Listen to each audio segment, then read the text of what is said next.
इस उम्मत का लहू लेके इकबाल हुजूर के यहां पेश होते हैं और इसकी कैफियत देखे हल सिर्फ एक शेर सुना के इजाजत चाहूंगा कि इकबाल ने रसूलुल्लाह की रम्ज को आपके सामने पेश किया है। कहर के रमजे मुस्तफा फहमीदास, जिसने रसूलुल्लाह सल्लल्लाहु अलैहि वसल्लम की रम्ज को पहचान लिया, शिरक रा दर खौफ मुजमर्दीदास, उसे किसी दूसरे का खौफ भी शिरक लगता है। जो पटवारी से डरता है वो भी शिरक करता है, जो एसएचओ से डरता है वो भी शिरक करता है, जो चीफ मिनिस्टर से डरता है वो भी शिरक करता है, जो सदर से डरता है वो भी शिरक करता है, जो अमेरिका से डरता है वो भी शिरक करता है। हर के रमजे मुस्तफा फहमीदास,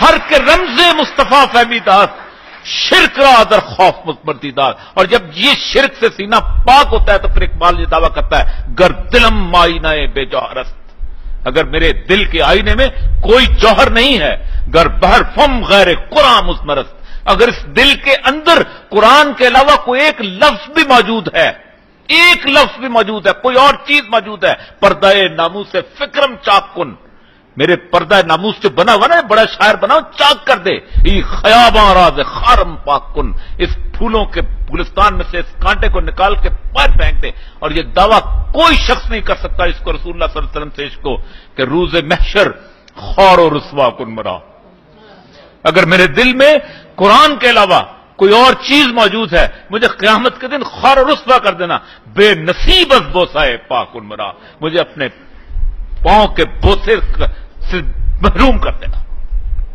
ये इश्क है। इसीलिए लोगों को शिकवा जो है वो नज्म लगती है, मुझे शिकवा नात लगती है। मुझे जवाब शिकवा वो नात लगती है कि अगर कोई भी शायर हो, पेंटर हो, कोई और ऐसा शख्स जिसने कोई अफसाना लिखा हो, तो नज्म का बहाव आखिरी मिसरे की तरफ लेके आता है, आखिरी मिसरे की तरफ लेके आता है।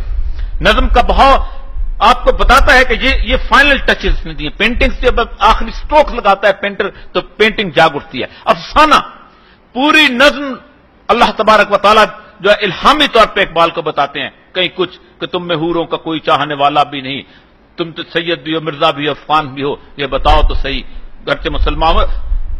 फ्लो कहां लेके आता है, कुव्वते इश्क से हर पस्त को बाला करते, दहर में इसमें मोहम्मद से उजाला करते, और की मोहम्मद से वफा तूने तो हम तेरे हैं, ये जहां चीज है क्या लौह कलम तेरे हैं, दे देंगे तुम्हारे हाथ में कलम, लिखो अपनी तकदीर खुद।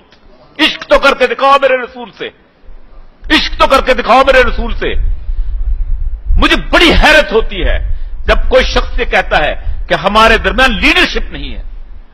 वो जिस उम्मत के पास दुनिया का सबसे बड़ा लीडर मौजूद हो, शायद पूछे कुल इन कुंतुम तुहिब्बून अल्लाह फत्तबिऊनी युहिब्बुकुम अल्लाह, जो लोग कहते हैं कि हम अल्लाह से मोहब्बत करना चाहते हैं, उन्हें कहो तुम्हारी इत्तबा करें। हालत यह है कि 50 साल हो जाते हैं बंदा मरते हुए, कहते हैं हम गड़ी खुदा बख्श से जाके उसका वीएन लेके चलते हैं।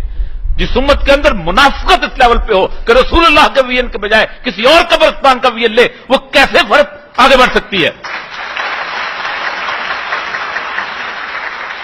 हमारा मामला यह है कि रसूलुल्लाह के इत्तबा का मतलब होता है कि हर मामले में इत्तबा। हमारा कारोबार में लीडर कोई और है, हमारा सियासत में लीडर कोई और है, हमारा जिंदगी के मामलात के अंदर, प्रोफेशन के अंदर लीडर कोई और है, हमारा बाप के तौर पे इमेज कोई और है। मैं फलां की तरह का बाप बनना चाहता हूं, मैं बिल गेट्स की तरह का ताजर बनना चाहता हूं, मैं जिंदगी के अंदर फलां की तरह आगे सियासतदान बनना चाहता हूं। हम कभी रसूलुल्लाह को उसवा हुस्ना के तौर पर समझते ही नहीं। इस उम्मत का दामन लीडरशिप से खाली है ही नहीं, हो ही नहीं सकता। जो लोग 100-60 साल 200 साल बाद पुराने मार्क्स के वीएन के ऊपर इनकलाब लेके आते हैं और समझते हैं कि हमारा लीडरशिप का दामन खाली नहीं, हमारा लीडरशिप का दामन खाली नहीं है कि मोहम्मद से वफा तूने तो हम तेरे हैं, ये जहां चीज है क्या लौह कलम तेरे हैं।